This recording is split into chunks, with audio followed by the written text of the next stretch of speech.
Hello， 大家好，我是句句，这是 Puzzle Love 采访的第12对夫妻 Paul and Susan。他们育有4个小孩，一个亲生的女儿，2个从中国领养的兔唇和听力障碍的儿子，一个从印度领养的自闭的盲人女儿。他们夫妻也写了一本关于养育孩子的书。Paul 是我曾经的老师，他的一项工作特点就是确保每天都给他的学生们一个大大的拥抱。那个爱的拥抱能摧毁你心中任何对自己的拒绝和不接纳。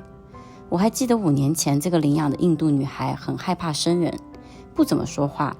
这次见她，发现她会拥抱我很久，告诉我她爱我。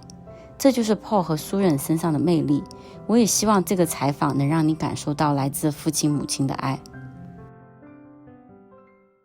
Thank you so much for having me here, Paul and Susan. And can you just give us a brief introduction of you two, like your name, what you do, and how many years did you get married, and how many kids you have? Okay, yes, I'm Susan. I had the privilege of meeting this wonderful man when I was 24 years old. Wow. So now I have been married longer than I have been single. Oh, yes. Double, 26 years. 26 years. Wow. Yes, we have 4 kids, and they're all adults now officially. Well, our youngest will be out of the teenage years Wow. in just a couple of weeks. I am Paul, and I've been married 26 years. I was 33 when I met her and got married, but it was worth the wait, and marriage is wonderful, and we love our family. Wow. And I remember you guys have 3 adopted kids, right? And then 1 biological, Hosanna. Right. Oh, that's amazing. 2 boys, Two 2 boys boys. from China, Right. and 1 girl From India. So are there any principles that help you guys to sustain your marriage and your family? Because you have been raising up kids, right? Now they're adults. Yeah, I think the overriding principle is keeping connection. That connection is so important. And early on in our marriage, we had a time where it was a huge learning curve, to take 2 lives and put them together. Right. Especially when I was single till I was 33. Right. Then you have a lot of your single stuff with you, right? And our personalities are very different. So Paul is more of a high energy Rabbit. and I am a turtle. And I think a little more slowly. I take my time with things. I spend time on things, and he's always looking for what's the next thing. And Like more achiever type. Definitely. He has a to-do list, and it gives him great joy to check things off of his to-do list. And I don't have a to-do list. I don't know how to make a to-do list. Right. I'm more creative and Artistic type. Spontaneous. Yes, a little more, and I can adapt and adjust, and he's got a goal he wants to go to. So for us to come together and make plans for even just for a day, Right. What do we do on a day off? I want to relax, and he wants to go do, and Right. so. But I need her spontaneousness and her freedom, and she needs my direction. Wow. We need each other. Right, so together it's a really good combination. Right. But early on, where there was some tension in that, we literally had a conversation where we had to say, we're on the same team. Right. So these things that could cause us Conflict. actually, it's the strengths. We have different strengths, but to remember we are on the same team. But if I come in and I want to do something fast and she's not quite ready, and I might get a little bit animated, Right. I'm not mad at her. I'm not. It's nothing to do with her. I just want to get it done. We have to remind ourselves it's okay. We're different, but we're on the same team. Wow. And That's that helps us. amazing. We still tell each other that. Yeah, because that really changes the perspective. Because a lot of times, because I know when I got married, I just quarrel with my husband just because our differences. Because we can't see from a higher perspective that we're like combining together as a team, as you said, right? We're doing things together. Not like you are my opposite, you are my enemy. Right. Because sometimes it's so easy to feel like, oh, you're my enemy. Because we're intimate, we're the closest people, right? But something else that one of our core values. Yes, the core values would or be principles. saying thank you to each other very often. it's my job to take the garbage out, but I don't mind doing it. I like doing it, actually. But she thanks me when she sees the garbage has been taken out to outside. Or her primary work is with our kids. Right. So I try to thank her often. Thank you for putting our handicapped Hutter, our special needs, to Hutter to bed and doing the whole process every night. Right. Yeah, I think the thank yous is huge for just creating an atmosphere of appreciation, and Right. celebrating, and one of his big love languages, something that Right. to him speaks love, is Words to of hear affirmation. words of affirmation. So to even just the thank you, goes a long way. But just to recognize that I'm not taking for granted that Right. she's doing all these things every day, and she doesn't mind doing them, but I want to make sure she knows I see it and I really appreciate it. Yeah, I love that part about it because a lot of times we take granted, right? Sometimes we say thank you to friends or to strangers, but we never say thank you to our family member, Right. like to our spouse, because we feel like we're one. Yeah. So you know what I'm thinking about. So I love that part about it. Oh, that's so nice. Yeah. Yeah. Another one Yes, is, sure. is quick forgiveness, or at least work at the forgiveness, so that nothing is between us, so that we're connected, and so that there's not the distance between us. She's a good forgiver. Wow. I'm You are working on it? but she's a really good forgiver, and so when I feel like there is distance between us, I ask Susan, did I do something wrong, or is it just something else that's going on that's making you sad or mad? And if it's something I did, I will get on my knees literally and ask her ask her to forgive me, because I don't want there to be distance between us. Right. She does the same for me. Wow.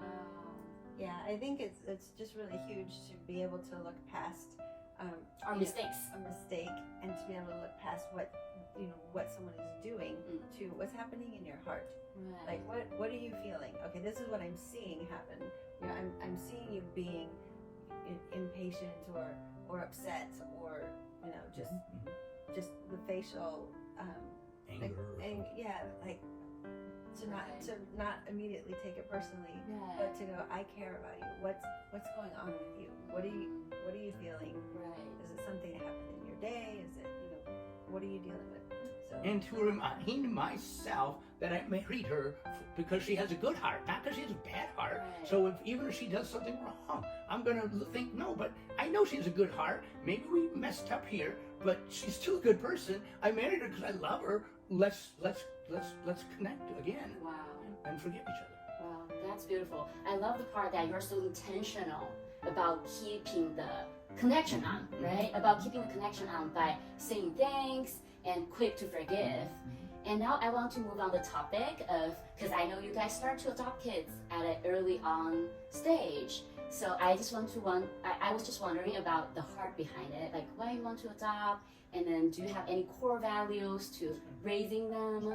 We had one biological child, like we said, and then we couldn't get pregnant again, even though we got tested. So we felt like God wanted us to adopt and go build our family a different way. So we thought, well, we wanted to go international, and we love China, and we've been there many times. So we thought, why not adopt a child from China, so we can give someone who is in an orphanage a forever home, and raise them according to what we believe, and love them forever, even when they're out of the house. Elisha is 21. And College student now. Yeah. And so same with all the other two. We just wanted to give them a forever home, and our core values for that would be love them just like we love our biological daughter, which we do. In fact, we oftentimes forget that they're adopted. Right. They might look different than us, but they're our kids, our precious kids, and they're in our hearts, they're in our minds, and we love them. Wow, that's so beautiful. And then how was the process look like? Because I know for some people, like the adopted kids and the biological kids sometimes are hard to getting along with. Because I don't know, like for me, when I was a child, I know I have this jealousy issue. Like even though I have a younger brother, but if my mom said she wants to bring home some kid, I was like, no way, right? So I was just wondering, how did you raise like your biological kid, like Hosanna? Like how does she adapt with this adopted family, like adopted siblings? Yeah, she was excited. So she was 4 when we first adopted Elisha, and she could not have been more excited to have a little brother. And so they, they had the normal boy-girl sibling Right. tension, but there wasn't Competition. There wasn't competition. In fact, in the end, she just one night she just cried and she said, "I wish I was adopted too," because she just knew how special it was to be adopted, to be chosen. But in the end, that's they've just kind of come into the family actually pretty naturally. There's been now the second time we adopted was our daughter Jubilee, and because she has some like she's cannot see, like blind, right? she's blind, Yeah. and then she had behavior issues. Cognitively, she's got some delays. So it was a little bit more like having a toddler in the house who had just a lot of needs, and so that was a little harder. But I think it wasn't so much the adoption; it was more of just adding another family. It would have been the same as if if we had another baby. The third child that we adopted, they all we sat down, the other kids, and said, okay, we're thinking about adding another child to the family, and they were so ready. And they were actually Excited. They were asking, and they got to be a part of the whole process of deciding. Wow. Because they were all teenagers Right. at that point, saying, "Yes, let's get another child in our family." Right.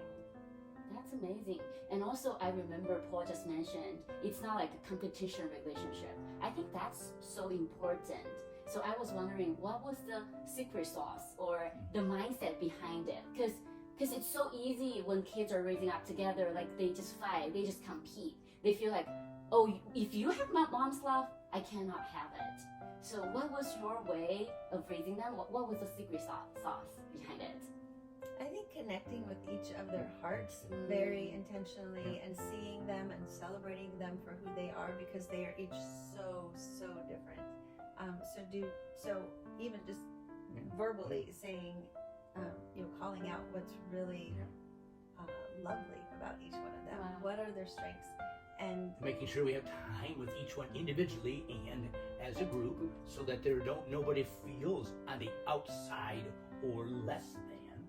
Wow. right. So I think just the time thing is really big. That's really big.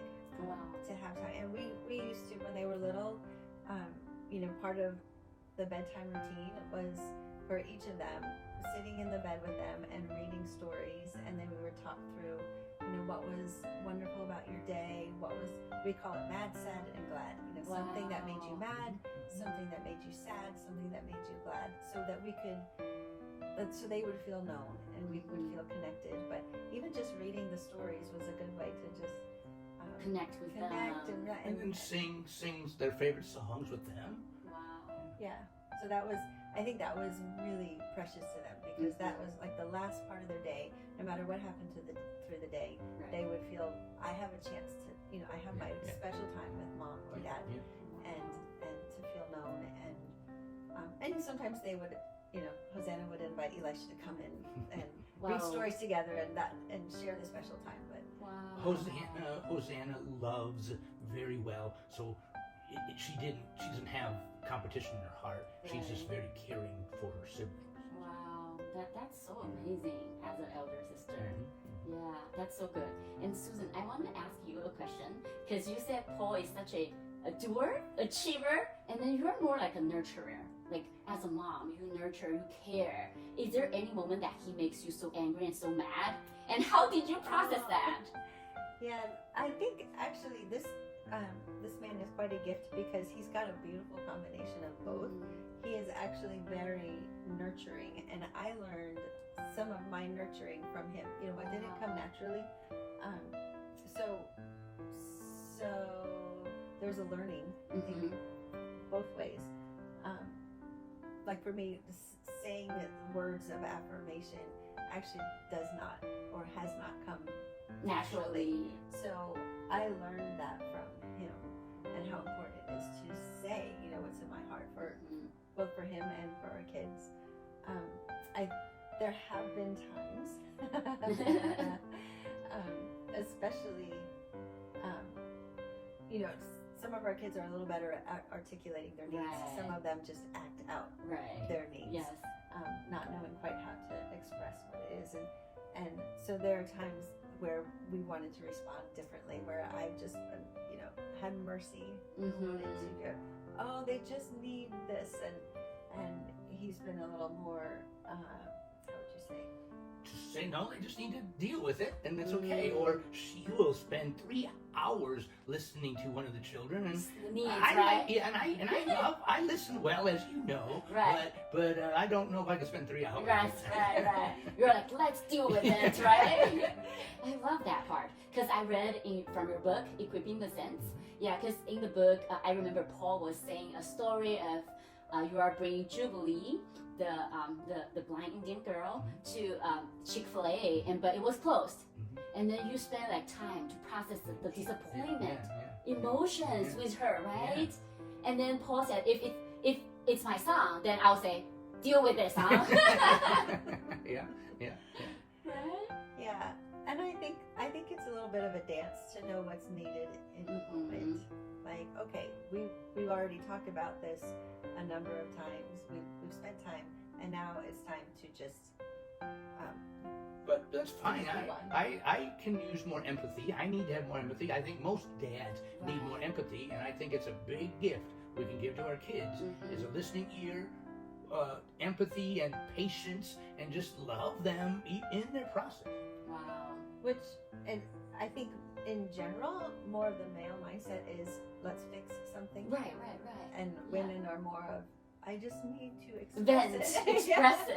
Right? Yeah. But we need both, and I think men need to move towards the women's side and let the children talk and express their needs. Right. That's beautiful. And then just in a marriage too. Oh yeah. That works. Oh, very much so. Very much. Right. To listen and in the same time to deal with stuff, right? Right. Yeah, that's so beautiful.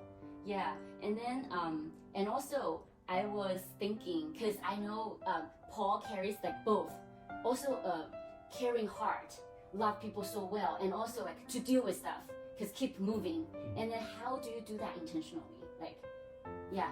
I just think we remember we're on the same team. I need to remember that her slowness sometimes is partly what needs to be done, and I need to pull back and say, okay, let me get her wisdom. She is my wisdom. She is my in-house wisdom bringer, and I need to back up sometimes or slow down and ask her for her input and what she thinks. And I do that often because women, moms, wives are very smart and need to be listened to because God gives them sometimes wisdom that we don't have. Right. I love that because not a lot of men realize that, right? Sometimes they feel like women are inferior or more emotional. No. Right? Wow, I love that about you guys. Like you really respect each other. Yep. Right? Yep. Wow. Can you share one of the story that you treasure the most in your marriage and also in your family time? One of the story, you can just share it. With the kids. Well, I'll share one about our kids, and this is something actually that happened recently. So just to explain a little bit of the dynamics of our family, because our son, the younger son, joined us later in life. He was 14, and so he needed to learn the English language, and communication has been hard. And because he has a hearing impairment, like he cannot hear without his hearing aid. Right. And so even just in emotional connection. That's all been a slow process. So when we sit down together as a family for dinner, that's usually where there's lots of conversation. We take time as a family and share about our day, and just it's a connection time at the table. And our daughter Jubilee, again, her verbally being able to communicate, it has been a harder, slower process. So she's learned to engage in the conversation, but our son tends to just he'll eat fast and then Leave the table. Yes. And so he doesn't have much conversation with Jubilee. Part of it is the dynamic. He can't hear her, and she can't see him. Right, he can't see. Yeah, right. Or say things. Yes, and say things. Yeah, it's hard. So that's just logistically, that's a hard thing. Right. The other day at dinner, Jubilee was greeting everybody, saying, "How was your day?" And so she asked Yuan-Chen, "How was your day?" And he actually responded to her just spontaneously and said, "Oh, it was good." And they had a whole little exchange about their days and what they did, and we didn't help with the conversation. It was just the two of them, and that was just such a sweet moment for us just to see our kids connecting like that. And how many years? And yeah, that's been 6 years. 6 years, right? Yeah. I just love the patience of your heart, because it was not easy, right? No, it's not easy.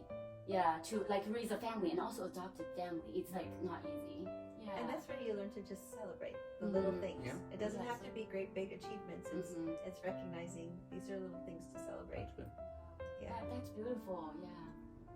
Any story that Paul you want to share? Yeah, like for us, Yes. our favorite some of our favorite stuff is to specifically plan, obviously, that's me, but she wants to do this, is have a date night, try to have a date night every week, and then have a getaway maybe overnight someplace once a month or once every 2 months. Because when you have family, you gotta keep this bond strong when you have kids. So to get away overnight to go have some fun or to go hiking, but we don't have to come home to the kids. We get to go home to a hotel or whatever. And then once a year to go on a little bit longer vacation so that we can actually reconnect. It's cheaper than marriage therapy, and it's a whole lot more fun to get away. And it's just two of you, right? Yeah, just two of us. Oh, that's beautiful. And that's time to just dream, not think about our to-do list, but just to play and to dream about the future and reconnect. Wow, that's beautiful. Like, I love those tips. I was just going to ask you guys if you guys have any tips for newlywed or anyone like those are in marriage wanting to start a family, like have kids. Like, what would be your suggestions? Because you gave a lot of good ones. Yeah. I think part of the thing is the saying thank you, remembering you're on the same team, but forgiveness. But in a big way, it's time.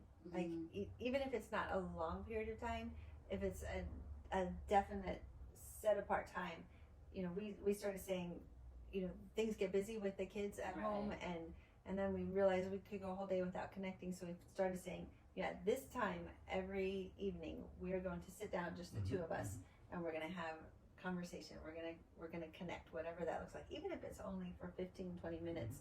But then he knows and I know that undivided attention for even 15-20 minutes. Right. No distraction, no phones, no kids, just for you and me. Yeah, and I think that's also is placing a value on your relationship that says everything else can wait for this time. It's just us. So I think time. And the other one would be to serve each other. Even if I come home from work, I work outside the home, she works in the home, but to come home, and I come home actually, men come home to their second job, helping with the family, loving the family. If she cooks the meal, I do the dishes, I wash the dishes. But just to serve each other and make sure that she feels valuable, that I'm not just doing my work out in the world and she's got her work in the home. And no, I get to do some work in the home too, because it's our family, not her family. And that goes both ways too, because I can serve the kids a lot, going, oh, this, they need me, and that's my job, and to realize, I also serve my husband with, okay, what does your heart need? What do you need practically? What can I do for you today?